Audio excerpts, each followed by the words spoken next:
삼성이 TSMC를 따라잡을 수 있겠소? 메타 경영진 회의에서 CFO가 단언했습니다. 삼성은 영원한 2등입니다. 60조 원을 검증 안 된 곳에 거는 건 도박입니다. TSMC 임원까지 비웃었습니다. 기술 격차를 고려하면 7년, 아니 70년도 부족하죠. 업계 전체가 고개를 끄덕이던 바로 그 순간 삼성의 긴급 발표가 생중계되기 시작했습니다. 무심코 지켜보던 3분 17초의 기술 시연, 회의장 전체가 숨을 멈췄고 실리콘밸리는 경악했습니다. 70년의 격차를 단 3분 만에 뒤집어버린 그 충격적인 진실, 지금 공개합니다. 다른 데서 만들어 보시든가요? 그 남자가 웃으면서 말했습니다. 아, 맞다. 다른 데가 없죠?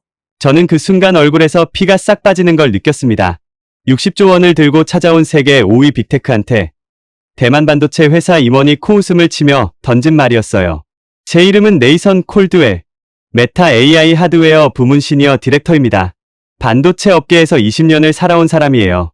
그리고 그날 대만 신주에 있는 TSMC 본사 3층 회의실에서 저는 제 커리어 전체를 관통하던 믿음이 닭살 나는 소리를 들었습니다. 잠깐 처음부터 말씀드리겠습니다. TSMC, 이 회사 이름을 들어보신 적 없는 분도 계실 거예요. 하지만 여러분이 지금 보고 계신 스마트폰, 거기에 들어간 칩, 그거 TSMC가 만든 겁니다. 애플 칩, 엔비디아 AI 칩, 퀄컴 칩, 전부 다요. 전 세계 최첨단 반도체의 60% 이상이 이 회사 한 곳에서 나옵니다. 지구상에서 가장 똑똑한 칩은 전부 TSMC 공장을 거치지 않으면 세상에 나올 수가 없어요. 독점입니다. 완전한 독점. 그러니까 이 회사를 찾아가는 건 아무리 세계적인 기업의 수장이라 해도 고개를 숙여야 하는 일이었습니다. 저는 마크 저커버그의 직접 지시를 받고 대만에 날아갔어요. 메타가 설계한 AI 전용 맞춤형 칩, ASIC, 이걸 긴급으로 양산할 생산 라인을 확보하라는 임무였죠. 메타는 올해만 AI 인프라에 60조 원 이상을 쏟아부을 계획이었고 그 핵심이 바로 이 칩이었습니다. 6개월 안에 양산이 시작돼야 로드맵이 맞았어요. 저는 자신만만했습니다. 메타라는 이름이면 당연히 귀빈 대접을 받을 거라고 생각했으니까요. 첫 번째 이상한 신호는 공항에서부터 왔습니다. TSMC 측 의전 담당에게서 문자가 도착했어요. 콜드웰 씨, 귀빈실 사용이 어렵습니다. 일반 응급실로 안내드리겠습니다. 메타 디렉터한테 일반 응접실이라. 5년 전만 해도 저는 이 건물 꼭대기 층 전망 라운지에서 차를 마시며 미팅했거든요. 뭔가 달라진 거였습니다. TSMC 본사에 도착하니 안내받은 곳은 의자 6개짜리 작은 방이었어요. 거기서 1시간을 기다렸습니다. 아무런 연락도 없이. 문이 열린 건 1시간 10분이 지나서였어요. 천의룽, TSMC 글로벌 영업수석부사장. 업계에서는 반도체판의 문직이라고 불리는 사람이죠. 수행원 3명을 데리고 느릿하게 들어왔는데 저한테 악수를 건네지도 눈을 마주치지도 않았어요. 자리에 앉더니 시계부터 확인했습니다. 30분 드리겠습니다. 시작하시죠. 미안하다는 말은 한마디도 없었어요. 속이 부글부글 끓었지만 참았습니다. 임무가 있으니까 프레젠테이션을 시작했어요. 메타의 ASIC 설계 완료, 3나노 공정 양산 필요, 연간 물량 100만 개 이상, 그리고 핵심 6개월 내 첫 번째 양산 칩 납품. 천의룽이 코웃음을 쳤습니다. 소리를 내서요. 6개월? 네. 메타의 AI 로드맵 기준입니다. 그가 노트북 화면을 돌려 보여줬어요. 생산 스케줄이 빼곡히 차 있었습니다. 2나노, 3나노 라인 전부 포화예요. 앞에 엔비디아 있고 애플 있고 퀄컴 있어요. 메타가 끼어들 자리가 없습니다. 그럼 언제 가능합니까? 빨라야 12개월. 현실적으로는 18개월입니다. 18개월. 1년 반을 기다리라는 겁니다. 심장이 쿵 내려앉았어요. 너무 깁니다. 저커버그가 직접 엔비디아의 젠슨 황도 기다리고 있어요. 잘라 말했습니다. 차분하게. 그 한마디에 저는 입을 다물 수밖에 없었죠. 그리고 진짜 폭탄이 떨어졌어요. 단가 이야기를 하죠. 천의룽이 종이 한 장을 밀어 넣었습니다. 거기 적힌 숫자를 보는 순간 눈앞이 하얘졌어요. 이거 작년 대비 1000% 인상 아닙니까? 수요가 폭발했으니까요. 공급은 한정돼 있고 경제학 기본 아닙니까? 이 단가면 칩 하나에 싫으시면 안 하셔도 됩니다. 등받이에 기대 앉으며 천의룽이 말했어요. 느긋하게 마치 구걸하러 온 사람을 내려다보듯이. 솔직히 말씀드리죠. 메타가 빠지면 그 자리에 넣을 고객은 줄 서 있어요. 우리는 빈 라인이 없어서 고민이지 고객이 없어서 고민인 적은 한 번도 없었습니다. 그리고 그 말이 나왔습니다. 다른 데서 만들어 보시든가요. 아, 맞다. 다른 데가 없죠? 웃고 있었어요. 진짜로 웃고 있었습니다. 피가 거꾸로 솟는 기분이었어요. 하지만 그 모욕보다 더 무서운 건 그 말이 틀리지 않았다는 사실이었습니다. TSMC를 빼면 최첨단 공정을 돌릴 수 있는 곳이 지구상에 없었어요. 그게 그때까지 저를 포함한 반도체 업계 사람 전부의 상식이었으니까요. 회의는 30분도 안 돼서 끝났습니다. 아니, 회의가 아니라 통보였죠. 천의룡은 일어서며 뒤도 안 돌아보고 나가면서 말했어요. 18개월 후에 연락 주세요. 텅 빈 방에 혼자 남겨졌습니다. 손이 떨리고 있었어요. 분노인지 수치심인지 두려움인지 전부가 뒤섞여서 구분이 안 됐습니다. 호텔로 돌아와서 저커버그에게 화상통화를 걸었어요. 캘리포니아는 새벽이었지만 그는 즉시 받았습니다. 어떻게 됐어? 마크, 상황이 심각합니다. 전부 보고했습니다. 18개월 대기, 1000% 단가 인상. 그리고 다른 데가 없죠? 라는 모욕까지. 저커버그는 한동안 말이 없었어요. 화면 너머로 그의 턱이 굳어지는 게 보였습니다. 뭔가를 계산하는 표정이었어요. 분노가 아니라 결심의 표정. 그러더니 낮은 목소리로 말했습니다. 레이선, 일주일 줄게. TSMC 말고 최첨단 칩을 만들 수 있는 곳이 이 지구상에 있는지 없는지 전부 다 뒤져. 전부 다라면 전부 다. 그 두 글자에 이상한 확신이 담겨 있었어요. 마치 답을 이미 알고 있는 사람처럼. 전화를 끊은 뒤 저는 호텔 창밖을 내다봤습니다. 신주 시내의 불빛 너머로 TSMC 팹의 거대한 실루엣이 보였어요. 저 안에서 지금 이 순간에도 전 세계의 AI의 미래가 만들어지고 있었습니다. 우리가 아무리 돈다발을 들이밀어도 저들이 고개를 끄덕이지 않으면 칩 한 개 손에 줄 수 없다는 현실이 그날 밤 처음으로 공포가 됐어요. 그런데 이상한 거 아시죠? 저커버그가 전부 다 뒤져라고 했을 때 그의 목소리에 절망은 없었습니다. 오히려 기다렸다는 듯한 뉘앙스가 있었어요. 마치 이 상황이 올 줄 알고 벌써 무언가를 준비해 둔 것처럼 그 직감이 맞았다는 걸 알기까지 72시간이 걸렸습니다. 저커버그의 명령을 받은 다음 날부터 저는 미친 듯이 뛰었습니다. TSMC가 아닌 곳에서 최첨단 칩을 만들 수 있는가? 이 질문의 답을 찾기 위해 72시간 안에 가능한 모든 곳을 뒤져야 했어요. 첫 번째 후보는 당연히 인텔이었습니다. 미국 본토에서 최첨단 칩을 만들 수 있는 유일한 가능성. 인텔은 반도체의 원조예요. 한때는 이 업계의 절대 왕자였죠. 그리고 바로 직전까지도 인텔은 자신들의 차세대 공정 18A 기술에 20조 원이라는 어마어마한 돈을 쏟아붓고 있었습니다. 미국 정부 보조금까지 받아가면서요. TSMC 독점을 끝내겠다. 인텔 CEO가 공개석상에서 그렇게 선언했었어요. 저도 한 가닥 기대를 걸고 있었습니다. 인텔이 살아만 있으면 우리에게 선택지가 생기니까. 오리건주 힐스버러. 인텔의 핵심 연구 시설이 있는 곳이죠. 비행기에서 내리자마자 렌터카를 몰고 달려갔습니다. 프라빈 아로라. 인텔 파운드리 사업부 부사장이었어요. MIT 동문이기도 했고 업계에서 15년 넘게 알고 지낸 사이였습니다. 그가 정문 앞에서 저를 맞이했는데 첫눈에 뭔가 이상했어요. 얼굴이 헬쑥했습니다. 눈 밑에 다크서클이 시커멓게 내려와 있었고 평소에 반짝이던 눈빛이 죽어 있었어요. 레이선, 잘 왔어. 악수를 하는데 그의 손이 축축했습니다. 프라빈, 솔직하게 물을게. 18A 공정. 양산 가능한 거야? 그가 저를 클린룸으로 데려갔어요. 방진복을 입고 들어간 그곳은 티끌 하나 없이 깨끗했습니다. 최첨단 장비들이 줄지어 서 있고 모니터에는 복잡한 데이터가 흘러가고 있었어요. 겉으로만 보면 완벽한 반도체 공장이었죠. 그런데 프라빈이 모니터 하나를 가리켰습니다. 이거 봐. 수율 데이터였어요. 수율이란 웨이퍼 위에 만든 칩 중에서 실제로 정상 작동하는 칩의 비율을 말합니다. 양산하려면 최소 70에서 80%는 넘어야 해요. 화면에 찍힌 숫자는 20%가 채 안 됐습니다. 20%? 그것도 좋은 날이야. 프라빈이 힘없이 웃었어요. 나쁜 날은 10% 밑으로 떨어져. 칩 10개 찍으면 9개를 버려야 한다는 소리야. 20조 원을 쏟아부은 결과가 이거였습니다. 10개 중 2개도 제대로 안 나오는 칩. 이걸로 양산을 한다는 건 불가능한 이야기였어요. 왜 이렇게까지? 원인을 모르겠어. 프라빈이 고개를 떨궜습니다. 3년 동안 매달렸어. 엔지니어 수천 명이 밤을 새워가면서 원인을 찾고 있는데 고쳐도 새로운 문제가 터져. 마치 모래성을 쌓는 것 같아. 하나 세우면 다른 게 무너져. 그리고 그가 진짜 폭탄을 떨어뜨렸어요. 마이크로소프트가 떠났어. 뭐? 인텔 파운드리에 맡기기로 한 자체 AI 칩, 마야. 그거 계약 철회했어. 수율 데이터 보더니 고개를 저은 거야. 설마 퀄컴도 빠졌어. 다음 주에 공식 발표 나올 거야. 마이크로소프트와 퀄컴. 인텔 파운드리의 간판 고객 둘이 동시에 등을 돌린 겁니다. 이게 뭘 의미하는지 업계 사람이면 바로 알아요. 사형 선고나 마찬가지였습니다. 프라빈이 복도 끝 자판기에서 커피 2개를 뽑아왔어요. 차가운 캔을 쥐고 그가 말했습니다. 다음 달에 이사회가 있어. 파운드리 사업부를 강제로 분사시킬 거야. 사실상 포기 선언이지. 20조 원을 투자하고 20조 원을 날린 거지. 그의 목소리에 체념이 묻어 있었어요.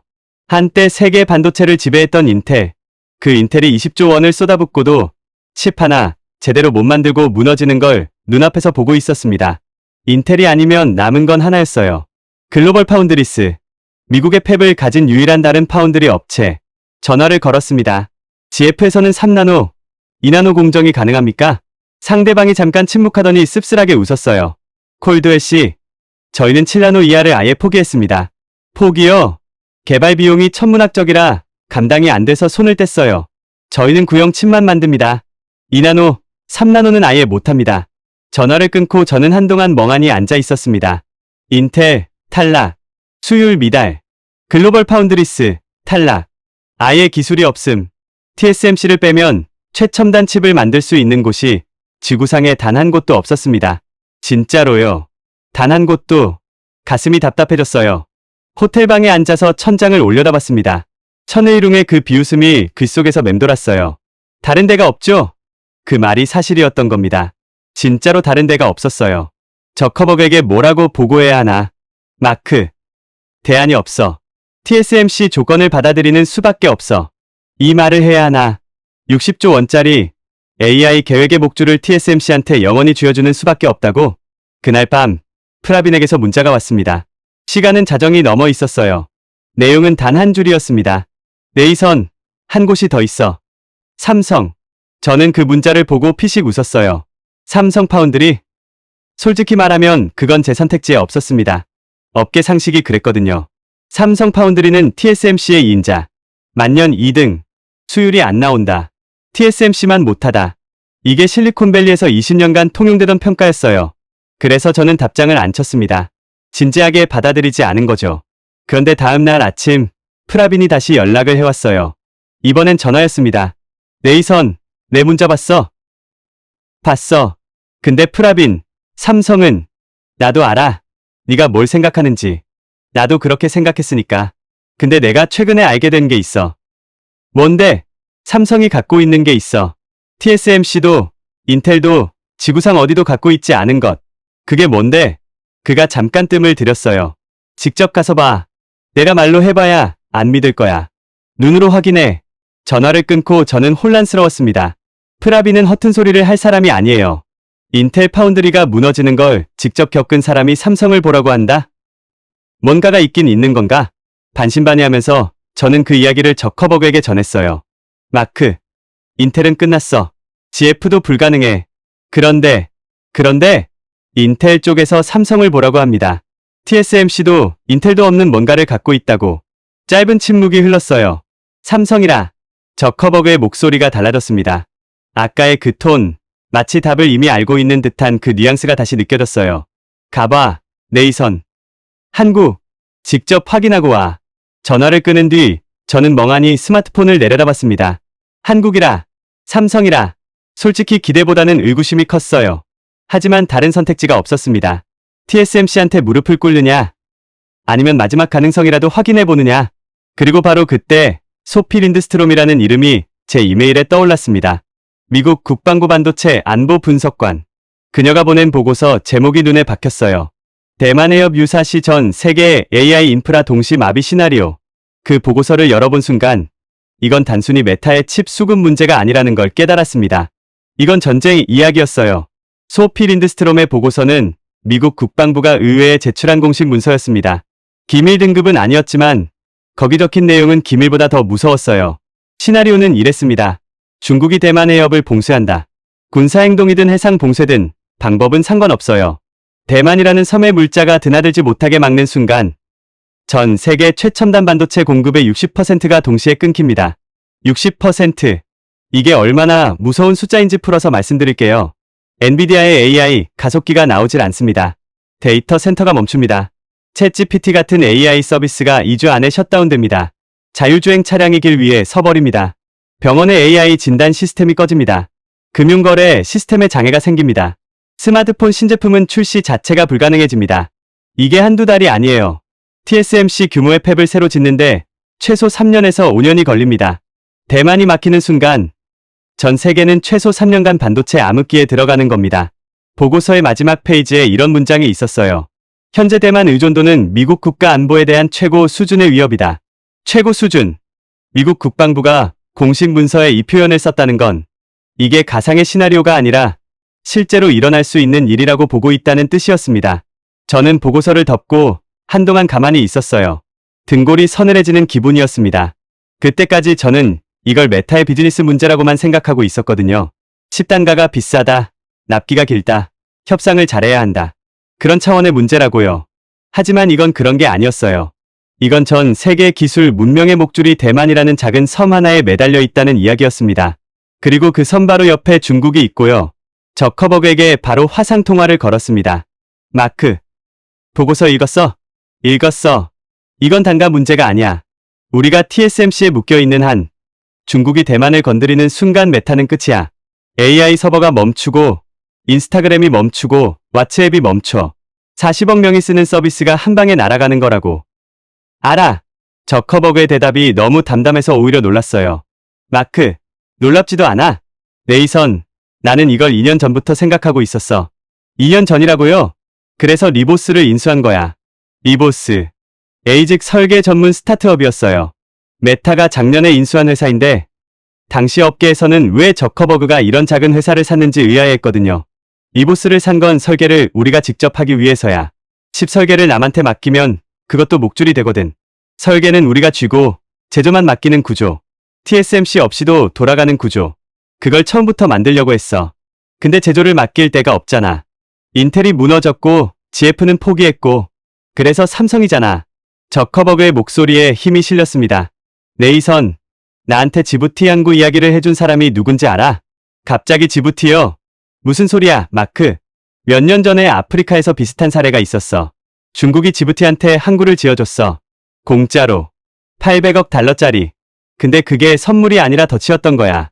항구 운영권을 주고 관세를 1000% 올리고 모든 경제 데이터를 빼가고 결국 그 나라를 경제적으로 완전히 종속시키려 했어. 그래서 어떻게 됐는데 지부티가 그 항구 운영권을 되찾으려 버텼어. 800억 달러짜리를. 그리고 다른 항로를 열면서 살아났지. 저는 무슨 이야기를 하려는 건지 감이 왔어요. TSMC가 그 항구라는 거야. 완벽하게 같은 구조야. 저커버그가 말했습니다. TSMC가 우리한테 해주는 건 고마워. 하지만 전 세계 AI의 60%를 한 회사에 의존하는 구조는 그 회사가 아무리 좋은 회사에도 덫이야. 독점은 결국 무기가 돼. 오늘은 TSMC가 웃으면서 칩을 팔지만 내일은 18개월 기다리라고 하고 모레는 1000%를 올려. 이미 그렇게 하고 있잖아. 맞는 말이었어요. 정확히 제가 대만에서 당한 일이었으니까. 지부티는 항구 운영권을 되찾으려 버티고 다른 길을 찾았어. 우리도 다른 길을 찾아야 해. TSMC를 적으로 만들자는 게 아니야. 선택지를 만들자는 거야. 독점에서 벗어나자는 거야. 그 선택지가 삼성이라고? 네이선, 내가 아는 건 여기까지야. 나머지는 네가 직접 눈으로 확인해와. 삼성이 진짜 되는지 안 되는지. 전화를 끊으려는데 저커버그가 한마디를 더 했어요. 아, 그리고 하나 더. 뭔데? 구글한테 물어봐. 구글의 TPU가 어디서 만들어지는지 알아보면 네가 깜짝 놀랄 거야. 전화가 끊겼습니다. 구글의 TPU. 구글이 자체 설계한 AI 전용 칩이죠. 텐서 프로세싱 유닛. 당연히 TSMC에서 만들겠지 하고 생각했어요. 그런데 저커버그가 왜 이걸 언급한 거지? 궁금해서 바로 확인해봤습니다. 업계 소스를 총동원했어요. 그리고 알게 된 사실에 저는 입이 떡 벌어졌습니다. 구글의 TPU. 그 칩이 삼성전자 파운드리에서 만들어지고 있었어요. 이미 진작부터. 그것도 연간 수조 원을 절감하면서 전 세계 검색 엔진의 80%를 지배하는 구글이 자기네 AI의 핵심 무기를 삼성한테 맡기고 있었다고요? 그런데 왜 이걸 아무도 몰랐을까? 답은 간단했습니다. 구글이 비밀로 해달라고 했던 거예요. 경쟁사들이 따라올까봐. 호텔방에서 저는 한참 동안 멍하니 앉아 있었습니다. 머릿속에서 20년간 쌓아온 상식이 와르르 무너지고 있었어요. 삼성은 만년 2등이다. 수율이 안 나온다. TSMC만 못하다. 그런데 구글은 이미 삼성과 하고 있다. 뭔가가 잘못된 거였어요. 제가 알고 있던 게 잘못됐거나 아니면 세상이 제가 모르는 사이에 바뀌어 있었거나 짐을 쌌습니다. 한국행 비행기를 예약했어요. 인천행 직항. 비행기 안에서 저는 잠을 한숨도 못 잤습니다. 머릿속에서 세 가지가 계속 맴돌았어요. 천의룡의 비웃음. 다른 데가 없죠? 프라빈의 문자. 삼성을 봐. 저커버그의 한마디. 구글한테 물어봐. TSMC도 없고 인텔도 없는 것을 삼성이 갖고 있다. 프라빈은 그렇게 말했어요. 대체 그게 뭘까? 비행기가 인천 상공에 진입했을 때 창밖으로 한반도의 불빛이 보이기 시작했습니다. 서울 남쪽으로 거대한 빛의 군집이 하나 보였어요. 평택이었습니다. 삼성전자 반도체 캠퍼스가 있는 곳이죠. 거기에 답이 있었습니다. 다만 그때 저는 그 답이 얼마나 거대한 것인지 상상도 못하고 있었어요. 인천공항에 내리자마자 놀란 게 있었어요. 삼성 측에서 나온 사람이 실무 담당자가 아니었습니다. 한도윤, 삼성전자 파운드리 사업부 전무, 사업부 수장 바로 아래 서열이에요. 이 사람이 직접 공항까지 마중을 나와 있었습니다. TSMC에서는 급인실도 안 내주고 1시간을 기다리게 했는데 삼성은 전무가 직접 나와서 저를 맞이한 거예요. 당황스러웠습니다. 콜드웰 씨, 멀리서 오시느라 고생 많으셨습니다. 한도윤 전무는 50대 초반으로 보였어요. 차분하고 단단한 인상이었는데 눈빛이 날카로웠습니다. 조용한데 만만하지 않은 사람. 첫인상이 그랬어요. 직접 나와 주실 줄은 몰랐습니다. 중요한 손님이니까요. 차에 올라타자마자 한도윤 전무가 말했어요. 오늘 보시게 될 것들이 있습니다. 다만 한 가지 미리 말씀드릴게요. 뭡니까? 오늘 보시는 것들은 10년간 준비한 것들입니다. 어제 오늘 만든 게 아니에요. 의미심장한 말이었지만 솔직히 그때는 반신반의였어요. 업계에서 20년을 살면서 삼성 파운드리는 TSMC 못 따라간다는 말을 수백 번은 들었으니까요. 10년을 준비했든 20년을 준비했든 보기 전까지는 믿을 수 없었습니다. 차가 고속도로를 타고 남쪽으로 달렸어요. 서울을 벗어나자 풍경이 바뀌기 시작했습니다. 논밭 사이로 거대한 건물 군집이 나타났어요. 점점 가까워지는데 규모가 상상을 초월했습니다. 저게 다 삼성입니까? 네, 평택 캠퍼스입니다. 축구장이 수백 개 들어갈 크기라고 했어요. 눈으로 보면서도 실감이 안 났습니다. 건물 하나하나가 항공모함만 했어요. 그리고 그 건물들이 끝도 없이 이어져 있었습니다. 크레인들이 여기저기서 돌아가고 있었고 지금도 새 팹을 짓고 있다는 뜻이었죠. 미국에는 이 규모의 반도체 시설이 없습니다. 제가 중얼거리자 한도윤 전무가 조용히 웃었어요. 세계 어디에도 없습니다. 정문을 통과하고 메인동에 들어갔습니다. 보안 절차가 3중이었어요. 휴대폰 카메라에 보안 스티커를 붙이고 별도의 출입카드를 발급받고 방진복으로 갈아입었습니다. 첫 번째로 들어간 곳은 파운드리 라인이었어요. 이나노 게이트 올어라운드 공정입니다. 한도윤 전무가 설명을 시작했어요. 게이트 올어라운드, 줄여서 GAA라고 하는 건 차세대 반도체 제조 기술이에요. 기존 방식보다 전력 효율이 훨씬 좋고 칩을 더 작고 빠르게 만들 수 있죠. 클린룸안은 대만에서 봤던 것과 비슷하면서도 달랐어요. 장비 배치가 더 촘촘했고 자동화 수준이 눈에 띄게 높았습니다. 로봇 팔들이 웨이퍼를 나르고 있었는데 사람 손이 거의 닿지 않는 구조였어요. 수율은 어떻습니까? 제가 대놓고 물었습니다. 이게 핵심이니까요. 인텔은 이것 때문에 무너졌잖아요. 한도윤 전무가 모니터를 가리켰어요. 수율 데이터가 실시간으로 올라오고 있었습니다. 숫자를 보는 순간 저는 숨을 들이쉬었습니다. 이게 맞습니까? 맞습니다. 인텔이 20% 언저리에서 허덕이고 있을 때 이 라인의 숫자는 그것과 비교 자체가 안 되는 수준이었어요. 구체적인 숫자는 말씀드릴 수 없지만 양산이 가능한 레벨이었습니다. 확실하게 이 수율을 언제부터 잡은 겁니까? 2년 전부터 꾸준히 올려왔습니다. 조용히, 조용히. 이 사람은 이 단어를 자주 썼어요. 그리고 나중에 알게 됐지만 그게 삼성의 방식이었습니다. 파운드리 라인을 나와서 다음 장소로 이동했어요. 여기서부터 제 상식이 본격적으로 깨지기 시작했습니다.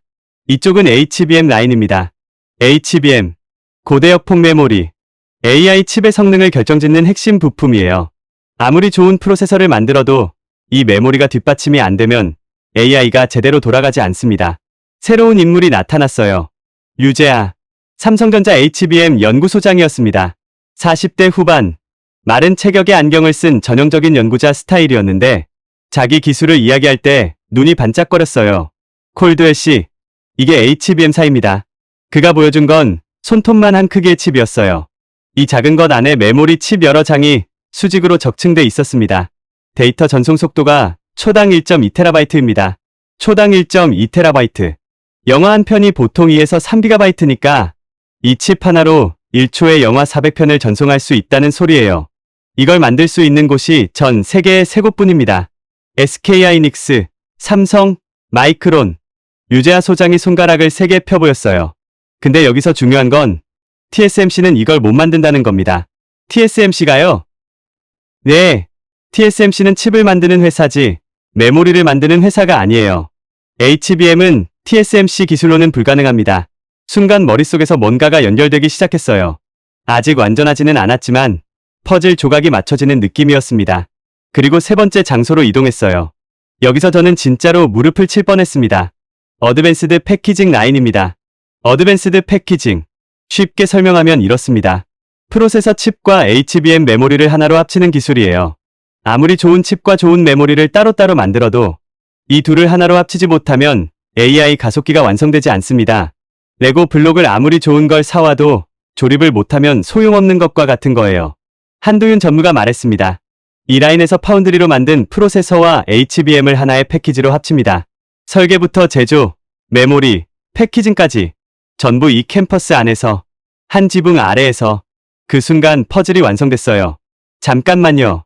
저는 한도윤 전무를 붙잡았습니다. 파운드리도 여기서 하고 HBM도 여기서 만들고 패키징도 여기서 한다고요? 세 가지를 전부? 네, 세 가지를 동시에 가진 곳이 다른 데도 있습니까? 한도윤 전무가 고개를 저었어요. 없습니다. 전 세계에서 삼성전자뿐입니다. TSMC는 파운드리는 되지만 HBM을 못 만듭니다. SK하이닉스는 HBM은 되지만 파운드리가 없어요. 인텔은 파운드리를 시도했지만 무너졌고요. 파운드리, HBM, 어드밴스드 패키징. 이 세 가지를 한 회사가 동시에 갖고 있는 곳은 이 지구상의 삼성전자 단 하나뿐이었습니다. 저는 그 자리에 서서 한동안 말을 잇지 못했어요. 프라빈이 말한 TSMC도 인텔도 없는 것이 이거였습니다. 세 가지를 동시에 가진 유일한 존재. 그건 단순한 기술 우위가 아니라 구조적 독점이었어요. TSMC와는 다른 종류의, 그리고 TSMC가 절대 따라할 수 없는 종류의 독점. 한도윤 전무가 조용히 말했습니다. 콜드웰 씨, 아직 안 보여드린 게 하나 있습니다. 더 있어요? 이건 좀 특별한 겁니다. 우리가 왜 10년을 준비했는지 그 이유를 보여드리고 싶어요. 그가 앞장서서 걸어갔습니다. 복도를 지나고 보안 게이트를 하나 더 통과했어요. 이번에는 홍채 인식까지 했습니다. 문이 열리자 새로운 공간이 나타났습니다. 간판에는 이렇게 적혀 있었어요. 에이직 턴키 센터. 여기가 뭡니까? 한도윤 전무가 돌아서며 말했어요. 여기가 메타를 위해 준비한 곳입니다. 그 한마디의 등줄기에 전류가 흘렀습니다. 우리를 위해 준비했다고? 우리가 오기도 전에? 오해하지 마세요. 메타만을 위해 만든 건 아닙니다. 한도윤 전무가 제 표정을 읽었는지 바로 덧붙였어요. 정확히 말하면 이런 날이 올 줄 알고 준비한 겁니다. 누군가는 반드시 TSMC의 독점에서 벗어나고 싶어 할 거라고. 그때 우리가 유일한 대안이 되어야 한다고. 그 판단을 10년 전에 했습니다. 에이직 턴키 센터 안으로 들어가자 넓은 공간에 워크스테이션이 수십 대 배치돼 있었어요. 대형 스크린에는 반도체 설계 도면과 시뮬레이션 데이터가 실시간으로 흘러가고 있었습니다. 엔지니어들이 조용히 모니터를 들여다보고 있었는데 분위기가 마치 전투사령부 같았어요. 에이직 턴키라는 게 정확히 뭡니까? 제가 물었습니다. 고객이 설계 파일을 넘기면 우리가 나머지를 전부 합니다. 한도윤 전무가 벽면의 대형 스크린을 가리켰어요. 거기에 흐름도가 그려져 있었습니다. 설계 최적화, 양산 테스트, 칩 제조, HBM 적층, 어드밴스드 패키징, 최종 검증. 이 모든 과정을 한 번에 한 곳에서 고객은 설계 파일만 주면 됩니다. 나머지는 삼성이 책임지는 거죠. 원스톱이라는 뜻이군요. 단순한 원스톱이 아닙니다. 그가 화면을 전환했어요. TSMC와 삼성의 프로세스를 비교하는 도표가 나왔습니다. TSMC에서 이 과정을 하려면 칩 제조는 TSMC, HBM은 SK하이닉스나 마이크론에서 별도 구매, 패키징은 또 다른 전문 업체한테 의뢰해야 합니다. 최소 3개 회사를 거쳐야 해요. 각 단계마다 조율이 필요하고 납기가 꼬이고 비용이 쌓이죠. 삼성은 여기서 다 합니다. 한 건물에서 그 차이가 얼마나 큰 건지 순간적으로 계산이 됐어요. 회사 3개를 조율하는 것과 한 곳에서 끝내는 것은 시간과 비용의 차원이 다릅니다. 납기도 빨라지고 비밀 유지도 쉬워지고 문제가 생겼을 때 대응 속도가 비교 자체가 안 되죠. 이 조직을 언제부터 운영한 겁니까? 에이직 전담 조직은 3년 전에 만들었습니다. 하지만 이걸 가능하게 만든 기술 투자는 10년 전부터 시작했어요. 한도윤 전무가 류재하 소장을 쳐다봤습니다. 류 소장이 고개를 끄덕이더니 별도의 화면을 열었어요. 제가 설명드리겠습니다. 화면에 연도별 타임라인이 나왔습니다. HBM 1세대 개발을 시작한 게 10년도 더 전입니다. 그때는 AI라는 단어를 아무도 안 쓰고 있었어요. 챗GPT는커녕 딥러닝이라는 개념조차 학계에서나 겨우 논의되던 시절이었죠. 그때 HBM을 개발한 이유가 뭡니까? AI가 없었는데 류재하 소장이 잠깐 웃었어요. 미래에 반드시 데이터를 대량으로 처리하는 시대가 올 거라고 봤습니다. 그때가 되면 메모리 대역폭이 병목이 될 거라고. 그래서 시작한 거예요. 10년 전에 그걸 내다봤다고요? 내다봤다기보다는 걸었다고 하는 게 맞습니다. 올지 안 올지 모르는 미래에 돈을 건 거예요. 그가 화면에 숫자를 띄웠습니다. HBM과 어드밴스드 패키징 기술에 투자한 누적 금액이 15조 원입니다. 15조 원. 제가 다시 물었어요. 15조 원의 결과가 보장되지 않는 기술에? 네. 매년 수천억씩 10년 넘게 시장이 없는데 기술을 개발하고 수요가 없는데 생산 라인을 깔았습니다. 밖에서 보면 미친 짓이었죠. 류재하 소장의 목소리가 담담했어요. 하지만 그 담담함 뒤에 10년간의 무게가 느껴졌습니다. 주주들은 뭐라고 안 했습니까? 15조 원을 쓰는데. 한도윤 전무가 대답했어요. 당연히 압박이 있었습니다. 수익이 안 나오는데 왜 계속 투자하느냐? HBM이 대체 뭐냐? 돈 먹는 하마 아니냐? 매년 그런 소리를 들었어요. 그래도 계속한 거예요? 네. 왜요? 한도윤 전무가 잠깐 뜸을 들이더니 말했습니다. 남들이 안 볼 때 준비하는 자가 이긴다. 이게 우리가 믿는 겁니다. 단순한 슬로건처럼 들릴 수도 있어요. 하지만 15조 원을 10년간 묵묵히 쏟아부은 사람 입에서 나온 말은 무게가 달랐습니다. 그리고 한도윤 전무가 진짜 폭탄을 꺼냈어요. 콜드웰 씨, 사실 저희는 이미 빅테크와 일하고 있습니다. 어디요? 구글입니다. 이미 저커버그한테 힌트를 들었지만 직접 확인하니까 또 다른 충격이었어요. 구글의 TPU를 저희 파운드리에서 만들고 있습니다. 구체적인 숫자는 말씀드리기 어렵지만 구글이 TSMC에서 만들었을 때 대비 상당한 비용을 절감하고 있어요. 연간 수조 원 규모입니다. 잠깐, 구글이 삼성 파운드리를 쓰고 있다는 게 왜 알려져 있지 않은 거죠? 구글이 비밀로 해달라고 요청했습니다. 왜요? 경쟁사들이 따라올까 봐서요. 삼성의 턴키 시스템을 자기들만 쓰고 싶었던 겁니다. 저는 의자 등받이에 몸을 기대고 천장을 올려다봤습니다. 머릿속이 폭풍이었어요. 구글은 이미 알고 있었던 겁니다. 삼성이 뭘 가지고 있는지를, 파운드리와 HBM과 패키징을 한 곳에서 할 수 있다는 것의 가치를. 그래서 남들 모르게 먼저 손을 잡은 거예요. 그럼 왜 삼성은 이걸 마케팅하지 않은 겁니까? 구글이 쓰고 있다고 떠들면 고객이 몰려올 텐데. 한도윤 전무가 고개를 저었어요. 우리는 떠드는 걸 안 좋아합니다. 결과로 보여주면 된다고 생각해요. 자기 입으로 잘한다고 떠드는 건 아직 인정을 못 받았다는 뜻이니까. 그 말에 저는 할 말을 잃었습니다. TSMC의 천의룡은 고객 앞에서 코수음을 치고 다른 데가 없죠? 라며 비웃었어요. 삼성의 한도윤은 10년간 15조 원을 쓰면서도 떠들지 않고 고객이 알아서 찾아올 때까지 기다렸습니다. 이 차이가 뭔지 아시겠어요? 오만함과 겸손함, 독점자의 태도와 준비된 자의 태도, 이게 이렇게 극명하게 갈릴 수 있구나 싶었어요. 투어가 끝나고 한도윤 전무가 저를 식당으로 데려갔습니다. 삼성 캠퍼스 안에 있는 구내식당이었어요. 저는 당연히 어딘가 고급 레스토랑에 가는 줄 알았는데 여기서 드시죠. 엔지니어들이 먹는 밥을 같이 드셔보세요. 칸에 밥과 반찬을 담았습니다. 김치찌개와 불고기. 구내식당 음식이었지만 맛있었어요. 그리고 주변을 둘러보니 방진복을 반쯤 벗은 엔지니어들이 빠르게 밥을 먹고 있었습니다. 점심시간이 짧은 거였어요. 이 사람들이 15조 원의 주인공이었습니다. 10년간 결과가 보이지 않는 기술에 매달리며 밤을 새운 사람들. 밥을 먹으면서 저는 결심했어요.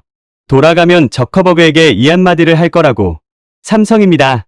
확신합니다. 비행기 안에서 저는 저커버그에게 메시지를 하나 보냈습니다. 딱 한 줄이어서요. 파운드리, HBM, 어드밴스드 패키징. 이 세 가지를 동시에 가진 곳은 지구상에 삼성 하나뿐입니다. 답을 찾았습니다. 답장은 30초 만에 왔어요. 알겠어. 멜로파크에서 보자. 경영진 회의를 소집한다. 그리고 한 줄이 더 왔습니다. 네이선, TSMC한테 이 결정을 알리면 어떤 일이 벌어질지. 각오는 돼 있지? 저는 그 문자를 보며 손가락이 멈췄어요. 갑자기 천의룡의 얼굴이 떠올랐습니다. 다른 데가 없죠? 라며 웃던 그 얼굴. 그 남자가 메타의 이탈 소식을 들으면 어떤 반응을 보일까? 전 세계 최첨단 칩의 60%를 주고 있는 회사를 적으로 돌리는 거였습니다. 메타가 감당할 수 있는 일인지 솔직히 두려웠어요. 하지만 한동윤 전무의 말이 귓가에 맴돌았습니다. 남들이 안 볼 때 준비하는 자가 이긴다. 삼성은 10년을 걸었어요. 이제 우리가 걸 차례였습니다. 멜로파크, 메타 본사, 저커버그가 소집한 비밀 경영진 회의에 참석한 사람은 8명이었습니다. CEO인 저커버그, CFO, CTO, AI 부문 총괄, 인프라 총괄, 법무 총괄, 그리고 저. 마지막 한 명은 에밀리 첸이었어요. 메타가 인수한 리보스 출신의 에이직 설계팀 리드. 30대 후반의 여성 엔지니어였는데 리보스에서 맞춤형 칩 설계를 총괄했던 사람이죠. 저커버그가 이 자리에 그녀를 부른 이유가 곧 드러나게 됩니다. 회의실 문이 닫혔어요. 저커버그가 먼저 입을 열었습니다. 오늘 이 방에서 나가는 말은 밖으로 새면 안 됩니다. 다들 알겠죠? 분위기가 무거웠어요. 저커버그가 이렇게 말하는 건 흔치 않은 일이었습니다. 네이선 시작해. 저는 프레젠테이션을 켰어요. 지난 2주간의 여정을 전부 담았습니다. TSMC의 18개월 대기와 1000% 단가 인상, 인텔의 20% 수율과 파운드리 분사, 글로벌 파운드리스의 100기, 국방부 보고서의 대만 해협 시나리오, 그리고 삼성전자 평택 캠퍼스에서 발견한 것, 파운드리, HBM, 어드밴스드 패키징, 이 세 가지를 동시에 보유한 기업은 전 세계에서 삼성전자 하나뿐입니다. 그리고 구글은 이미 삼성의 이 시스템을 쓰고 있습니다. 비밀리에. 회의실이 술렁거렸어요. 구글이 진짜? CTO가 먼저 반응했습니다. 네, TPU 생산을 삼성 파운드리에서 하고 있습니다. TSMC 대비 상당한 비용을 절감하고 있고요. 그걸 왜 아무도 모르고 있었어? 구글이 숨겼으니까요. 2초간 정적이 흘렀어요. 저커버그가 말했습니다. 내 결론은 하나야. TSMC 의존을 끊고 삼성으로 전환한다. 폭탄이 터졌습니다. CFO가 먼저 손을 들었어요. 마크. 잠깐. 우리 AI 인프라 예산이 60조 원이야. 60조를 검증 안 된 곳에 건다고? 검증 안 된 게 아니야. 구글이 이미 검증했잖아. 구글은 구글이고 우리는 우리야. 우리 에이직은 다른 칩이라고. 삼성이 이걸 소화할 수 있는지 아무도 모르잖아. CTO도 가세했어요. 네이선, 솔직하게 물을게. 삼성 파운드리 수율이 TSMC를 넘는다고 말씀드리기는 어렵습니다. 하지만 양산 가능한 수준은 확실히 됩니다. 확실히? 네가 데이터를 며칠 봤다고 확실해? 날카로운 질문이었어요. 틀린 말이 아니었습니다. 저도 며칠 동안 본 게 전부니까. 삼성 파운드리가 TSMC만 못하다는 건 업계 상식이야. 인프라 총괄이 말했어요. 그 상식을 깨겠다고 60조 원을 거는 건 도박이야. 도박. 반발이 거셌습니다. 회의실 안의 온도가 올라가는 게 느껴졌어요. 저도 솔직히 이렇게까지 반대가 클 줄은 몰랐습니다.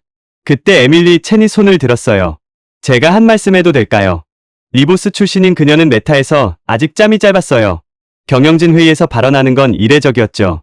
하지만 저커버그가 고개를 끄덕였습니다. 리보스에서 에이직을 설계할 때 저희는 TSMC 공정에 맞춰서 칩을 설계했습니다. 당연히 그랬죠. 선택지가 거기밖에 없었으니까. 그래서 CFO가 다소 퉁명스럽게 물었어요. 그런데 삼성의 턴키 시스템을 분석해봤습니다. 네이선이 비행기 안에서 공유해준 자료를 미리 검토했거든요. 그녀가 노트북을 열어 스크린에 연결했어요. 수치와 시뮬레이션 결과가 화면에 떴습니다. 리보스의 에이직 설계를 삼성 턴키 시스템에 올리면 TSMC 대비 납기가 최소 6개월 단축됩니다. 회의실이 조용해졌어요. 비용은 약 30% 절감됩니다. 더 조용해졌어요. 이유는 간단합니다. TSMC를 쓰면 칩 제조 따로, HBM 조달 따로, 패키징 따로. 회사 3개를 조율해야 하니까 시간이 걸리고 비용이 쌓이죠. 삼성은 이걸 한 곳에서 하니까 조율 비용이 제로예요. 그리고 칩 설계 단계에서부터 HBM과 패키징을 함께 최적화할 수 있어서 성능까지 올라갑니다. 에밀리 첸이 프레젠테이션을 닫으며 말했어요. 저는 칩 설계자입니다. 정치나 외교에는 관심 없어요. 숫자만 봅니다. 그리고 숫자가 말하고 있습니다. 삼성 턴키가 우리한테 더 유리합니다. 회의실에 무거운 침묵이 내려앉았어요. CFO가 펜을 탁탁 두드리며 말했습니다. 에밀리, 그 시뮬레이션이 실제 양산에서도 똑같이 나온다는 보장은 100% 보장은 없습니다. 하지만 구글이 이미 실제로 하고 있다는 게 가장 강력한 증거 아닌가요? 아무도 반박하지 못했어요. 저커버그가 자리에서 일어났습니다. 투표 안 해. 내가 결정한다. 그가 회의실을 한 바퀴 둘러보며 말했어요. 2년 전에 리보스를 인수했을 때 다들 왜 저런 작은 회사를 사냐고 했지. 이유를 이제 말할게. 모두가 주목했습니다. 리보스를 산 건 설계를 우리 손에 주려는 거였어. 설계를 남한테 맡기면 그것도 목줄이 돼. 설계는 우리가 하고 제조는 파트너한테 맡기는 구조. 하지만 그 파트너가 TSMC 하나뿐이면 결국 같은 함정이야. 오늘 여기서 결정하는 건 단순히 파운드리를 바꾸는 게 아니야. 독점에서 벗어나는 거야. 선택지를 만드는 거야. TSMC가 쉬어서가 아니라 한 곳에 목숨을 거는 구조가 위험하니까. 그리고 말했습니다. 삼성으로 간다. 회의실이 조용했어요. 아무도 말을 안 했습니다. 반대도 찬성도 아닌 결정의 무게를 느끼는 침묵이었어요. 네이선. 네. 삼성 쪽에 연락해. 한도윤 전무한테. 우리가 간다고. 알겠습니다. 회의가 끝났어요. 사람들이 하나둘 나가는데 에밀리 첸이 저한테 다가왔습니다. 콜드웰 씨, 하나만 물어볼게요. 뭡니까? TSMC가 이 소식을 알면 어떻게 나올까요? 저는 잠깐 망설였어요. 솔직히 모르겠습니다. 하지만 좋게 나오지는 않을 겁니다. 에밀리가 고개를 끄덕였어요. 그러겠죠. 전 세계 최첨단 칩의 60%를 준 회사가 자기 고객이 떠나는 걸 가만히 보진 않을 테니까. 그녀가 나간 뒤 저는 빈 회의실에 혼자 앉아 있었습니다. 손에 휴대폰을 들고 한동윤 전무의 번호를 찾았어요. 전화를 걸기 전에 잠깐 망설였습니다. 이 전화를 거는 순간 되돌릴 수 없어요. TSMC와의 관계는 끝장이 나고 삼성이라는 미지의 길 위에 60조 원을 올려놓는 겁니다. 심호흡을 했어요. 그리고 통화 버튼을 눌렀습니다. 한 전무님, 네이선 콜드웰입니다. 콜드웰 씨, 연락 기다리고 있었습니다. 결정 났습니다. 메타가 갑니다. 삼성으로. 전화 너머로 짧은 침묵이 흐른 뒤 한동윤 전무의 목소리가 들렸어요. 평소와 다르게 살짝 떨리고 있었습니다. 감사합니다. 저희가 준비해온 10년을 증명하겠습니다. 전화를 끊었어요. 손바닥에 땀이 흥건했습니다. 마른 침을 삼키며 창밖을 봤어요. 멜로파크의 오후 햇살이 비치고 있었습니다. 평화로운 풍경이었죠.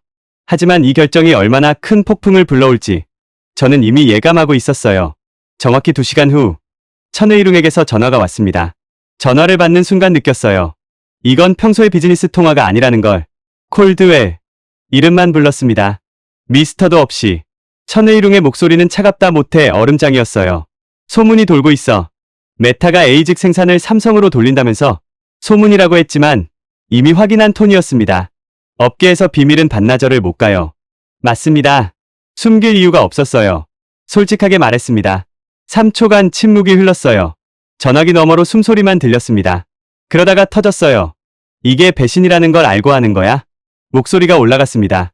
대만 신주 회의실에서 느긋하게 코수음을 치던 그 남자의 여유는 온데간데 없었어요. 배신이라뇨? 비즈니스 결정입니다. 비즈니스? TSMC가 메타칩을 몇 년 동안 만들어줬는데 그걸 비즈니스 결정이라고? 18개월 기다리라고 한 것도 비즈니스 결정이셨잖아요. 1000% 단가 인상도 다른 데가 없죠? 그것도 비즈니스 결정이셨고 전화기 너머에서 뭔가 탁 하고 내려놓는 소리가 났어요. 책상을 친 것 같았습니다.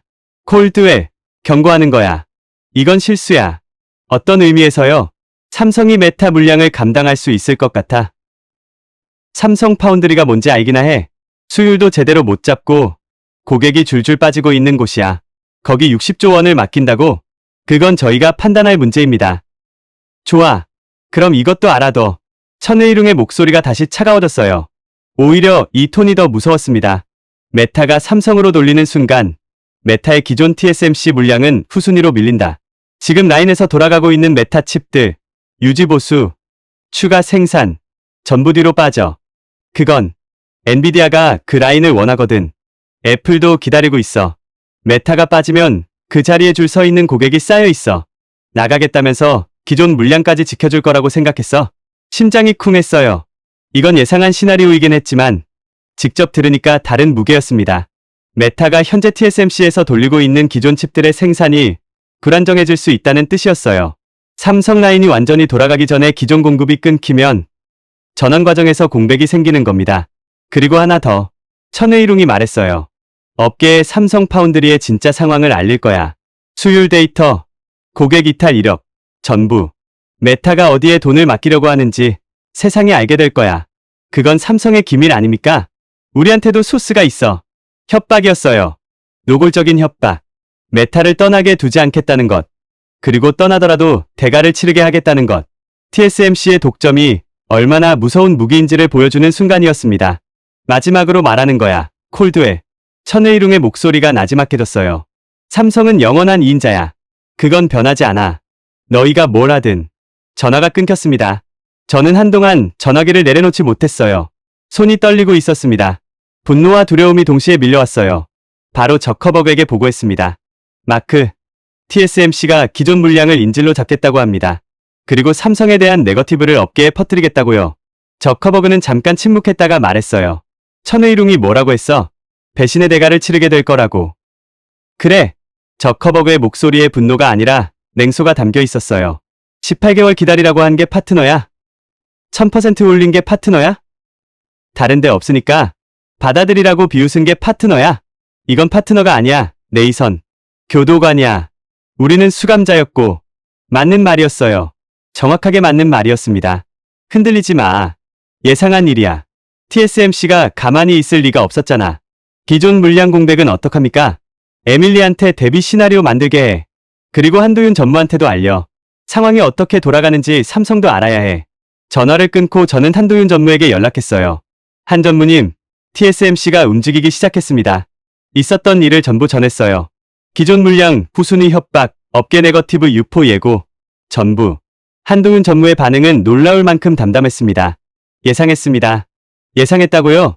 TSMC가 독점을 유지하려면 이탈하는 고객을 징벌해야 해요. 교과서적인 독점 행태죠. 우리는 이런 상황을 20년간 봐왔습니다. 20년이요? 삼성 파운드리가 처음 시장에 들어왔을 때부터 TSMC는 우리 고객이 될 만한 곳에 압력을 넣어왔어요. 삼성 수율이 안 나온다. 삼성은 이류다. 이런 이야기가 실리콘밸리에 퍼진 게 순전히 자연 발생적인 거라고 생각하세요? 저는 말문이 막혔어요. 물론 우리한테 부족한 점이 있었던 건 사실입니다. 하지만 그게 사실보다 과장되어 퍼진 건 우연이 아니에요.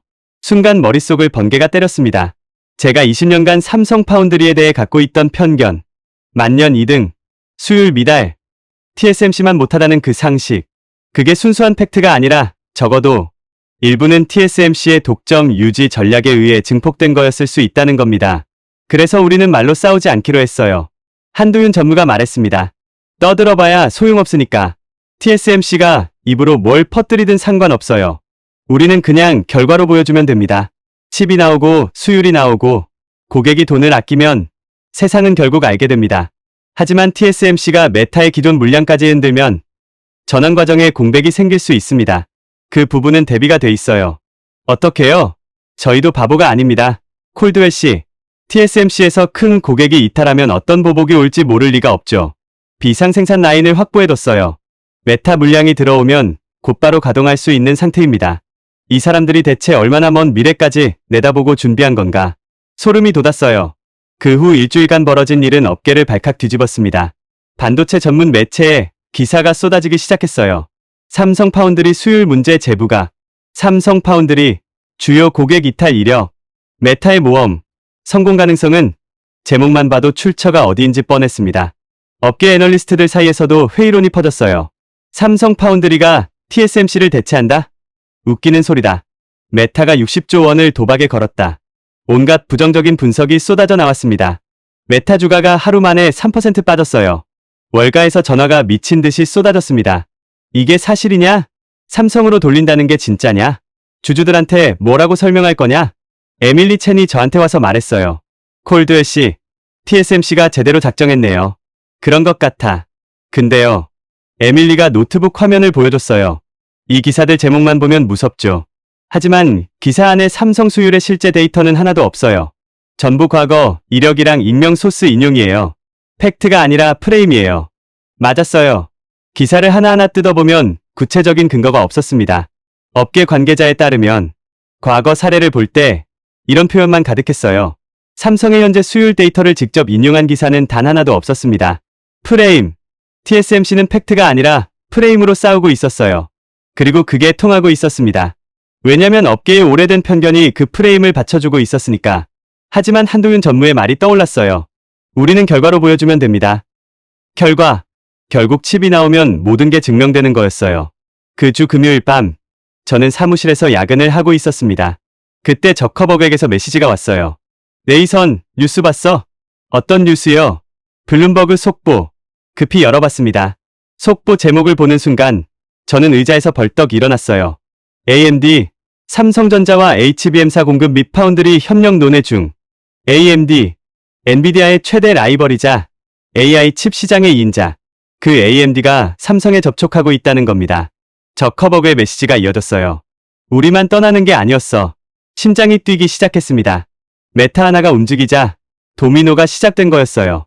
천의룡이 몰랐던 게 있었습니다. 메타만 TSMC에 불만이 있었던 게 아니라는 것을. 18개월 대기와 1000% 인상의 이를 갈고 있었던 건 메타만이 아니었다는 것을. 그리고 그 도미노는 이제 막 첫 번째 조각이 넘어간 것에 불과했습니다. AMD 소식이 터진 다음 날 업계가 들끓기 시작했습니다. 처음에는 반신반의하는 분위기였어요. 메타야 저커버그가 원래 과감한 결정을 하는 사람이니까 그러려니 했는데 AMD까지 엔비디아 다음으로 AI 칩을 많이 파는 회사가 삼성 문을 두드렸다? 이건 좀 다른 차원의 이야기였습니다. AMD가 삼성에 접촉한 이유는 명확했어요. HBM 4점. AMD의 AI 가속기가 엔비디아와 싸우려면 HBM사가 필수였습니다. 그런데 HBM을 만들 수 있는 곳이 전 세계에 3곳뿐이에요. SK하이닉스, 삼성, 마이크론. 이 중에서 파운드리와 HBM과 패키징을 한 번에 할 수 있는 곳은 삼성뿐이죠. AMD로서는 칩 제조와 HBM 확보를 한 곳에서 해결할 수 있는 유일한 옵션이었던 겁니다. 콜드웰씨, AMD가 문의를 해왔다는 사실을 알려드립니다. 한도윤 전무가 전화로 알려왔어요.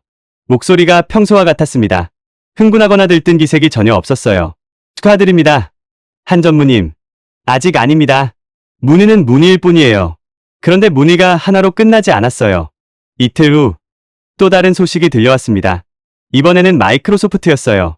마이크로소프트가 자체 개발 중인 AI 칩 마야의 생산을 삼성과 논의하기 시작했다는 겁니다. 마이크로소프트, 시가총액 세계 1위 기업이에요.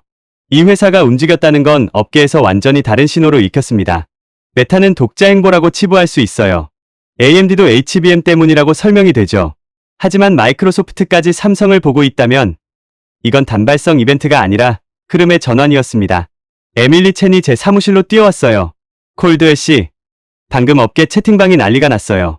또 뭐가 터졌어? 구글이 발표를 했어요. 발표? 구글이 TPU 생산을 삼성전자 파운드리에서 해왔다고. 공식 발표요.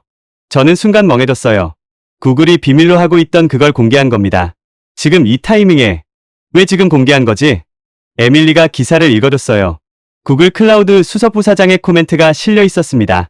삼성전자와의 파트너십을 통해 구글은 TPU 생산 비용을 대폭 절감했으며 납기와 품질 모두 기대 이상의 결과를 얻었습니다. 파운드리와 메모리, 패키징을 원스톱으로 제공하는 삼성의 역량은 독보적입니다. 이게 무슨 의미인지 아시겠죠? TSMC가 일주일 내내 뿌려댄 네거티브 프레임. 삼성 파운드리는 이루다. 수율이 안 나온다. 메타가 60조 원 도박을 했다. 이 모든 공격을 구글이 공식 발표 한 방으로 날려버린 겁니다. 삼성이 떠들지 않아도 됐어요. 구글이 대신 말해줬으니까. 업계 반응이 순식간에 뒤집혔습니다. 불과 며칠 전까지 메타의 무모한 도박이라고 쓰던 매체들이 제목을 바꾸기 시작했어요. 구글은 이미 삼성이었다. 빅테크의 탈 TSMC 러시 본격화. 삼성 파운드리 숨은 강자에서 메인 플레이어로. TSMC 독점의 균열. 돌이킬 수 없는 분기점. 기사 톤이 180도 달라졌어요. 일주일 전까지 삼성을 이르라고 부르던 애널리스트들이 리포트를 수정하기 시작했습니다. 메타 주가가 반등했어요. 하루 만에 빠졌던 3%를 회복하고 오히려 더 올랐습니다. 저커버그에게서 문자가 왔어요. 도미노. 딱 한 단어였습니다. 그리고 그 도미노의 마지막 조각이 움직이기 시작했어요. 애플이었습니다. 블룸버그 단독 보도로 나왔어요. 애플. 대만 외 반도체 생산 다변화 시나리오 공식 검토. 기사에는 이렇게 적혀 있었습니다. 애플은 지정학적 리스크와 단가 상승, 압박을 고려해 TSMC 의존도를 줄이는 방안을 내부적으로 검토하고 있으며 삼성전자가 유력한 대안으로 거론되고 있다. 애플까지.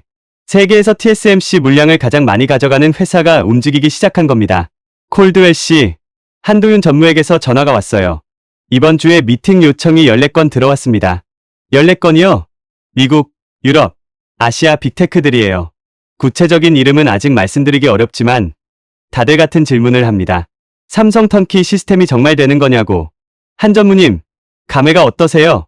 잠깐 뜸이 있었어요. 한도윤 전무가 평소와 다른 목소리로 말했습니다.